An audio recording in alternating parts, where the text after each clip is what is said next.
Le monde entier est un mensonge. Tout est un mensonge. Tout est faux. C'est comme ça. Même les gens sont faux. Ils sont en métal. Mais toi, tu me plais. Et ça, je sais que c'est vrai.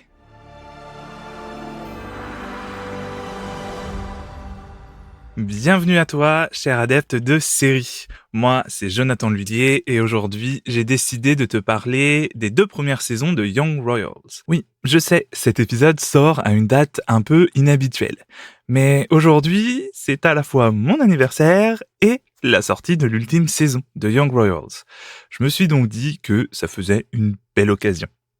Il s'agit en réalité d'une chronique en 2 parties que j'ai publiée sur mon compte Instagram après avoir visionné la saison 2 en 2022 du coup je pense.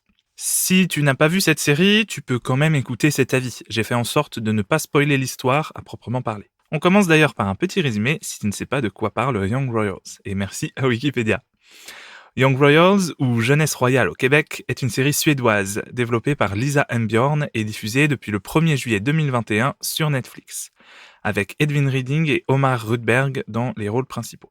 À la suite d'une altercation filmée lors d'une soirée en boîte de nuit, le prince Wilhelm, fils cadet de la reine de Suède, est envoyé par sa famille au sein du prestigieux institut Ilerska, un internat de luxe où les enfants des familles les plus riches du pays étudient.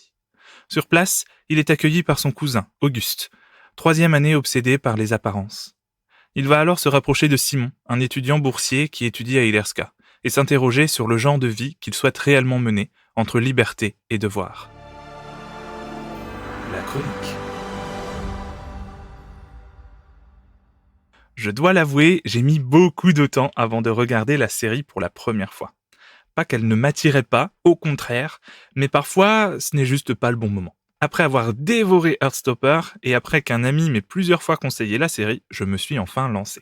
L'ambiance, la réalisation et le ton de la série sont assez particuliers, je le concède, mais j'ai cependant tout de suite accroché, malgré quelques scènes dérangeantes comme le bizutage par exemple qui m'ont vraiment mis mal à l'aise. Comment ne pas s'attacher à Wilhelm, le prince de Suède qui n'a aucune envie de son titre et de ses responsabilités et qui souffre visiblement d'anxiété?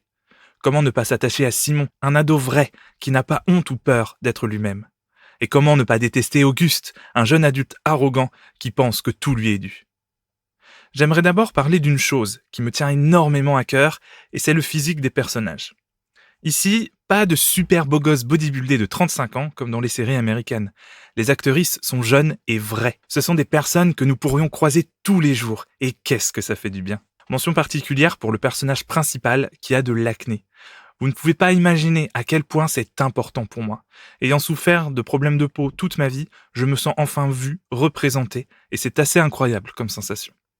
Bon, après, je dis que ce sont pas des beaux gosses, mais personnellement, moi, je les trouve tous belles et beaux, donc voilà. J'ai adoré la romance, qui se fait naturellement, maladroitement, sincèrement. Ces 2 ados m'ont beaucoup touché. J'ai beaucoup aimé le côté conflictuel de Wilhelm, qui est complètement perdu. L'acteur arrive à jouer l'anxiété à la perfection, et je me suis souvent reconnu en lui. Ce que j'aime dans cette série, c'est que l'histoire ne s'arrête pas à la romance. On y retrouve de la politique, de la lutte des classes, et une critique acerbe de l'aristocratie et du statu quo, entre autres. La seconde partie de la saison, et surtout le dernier épisode, m'ont mis dans un état de stress assez impressionnant. J'ai rarement été aussi à fond dans une intrigue, et je m'imaginais 1000 scénarios possibles pour la fin. Fin qui m'a surprise et qui donne tellement envie de voir la suite. Suite dont nous allons parler tout de suite, avec la saison 2. Tu n'imagines pas à quel point ça m'a fait plaisir de retrouver cette série pour une saison 2. Les personnages m'avaient tellement manqué. On se retrouve plusieurs semaines après le final de la saison 1 où tant de choses ont changé pour le pire et ça se ressent. Wilhelm est plus perdu que jamais, mais semble déterminé à reconquérir Simon. Évidemment, la tâche sera tout sauf aisée. Edwin Reading m'a impressionné par son jeu d'acteur incroyable.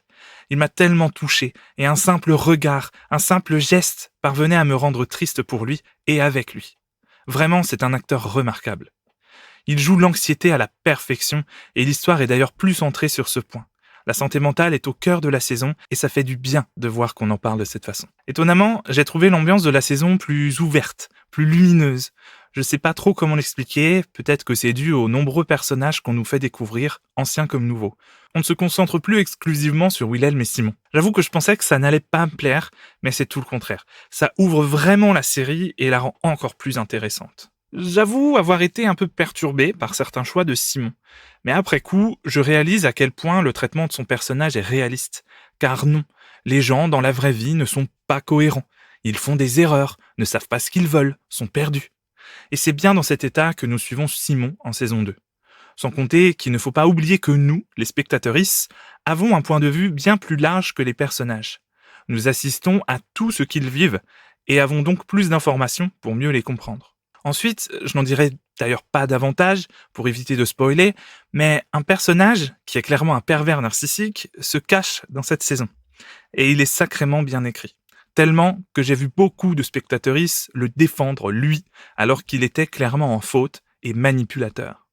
Et c'est vraiment réaliste, car c'est vraiment difficile de repérer les PN dans la vraie vie. Et ils ont tendance à se faire passer pour la victime, justement. Bref, ouvre bien l'œil et n'oublie jamais que le consentement est la base de tout, qu'un non est un non, et ce, dans toutes les situations, même dans la vie de tous les jours. Les rebondissements sont nombreux cette saison, et ils m'ont toujours surpris. Si vous trouviez qu'il y avait du drama dans la saison 1, vous n'êtes pas prêt pour la saison 2. On en a encore plus ici, et ça m'a vraiment tenu en haleine.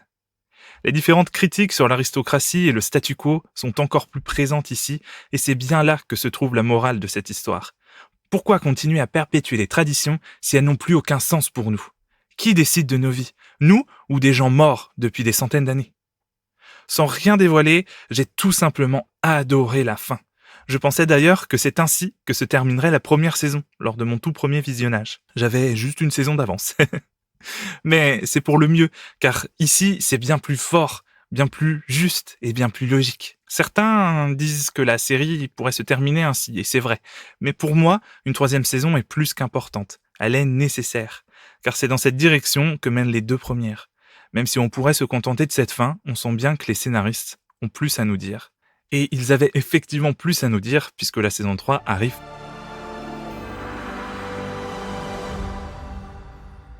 Voilà, cette chronique est terminée. Et tu l'auras compris, j'ai tout simplement adoré cette série, qui fait partie de mes plus gros coups de cœur. La troisième et dernière saison arrive d'ailleurs très bientôt. J'ai autant hâte que peur, je sens que ça va être épique. Mais on saura ça très vite et j'en parlerai évidemment dans un prochain épisode. J'aimerais d'ailleurs faire des réactions vidéo pour la saison 3, c'est-à-dire que je me filmerai en train de regarder les épisodes.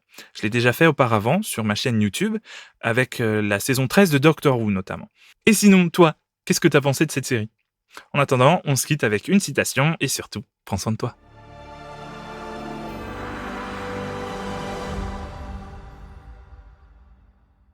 Au dernier semestre, je me suis fait un ami. Il a éveillé quelque chose en moi. Quelque part, j'aurais préféré que tout n'arrive jamais. J'aurais préféré ne jamais découvrir ce que ça fait.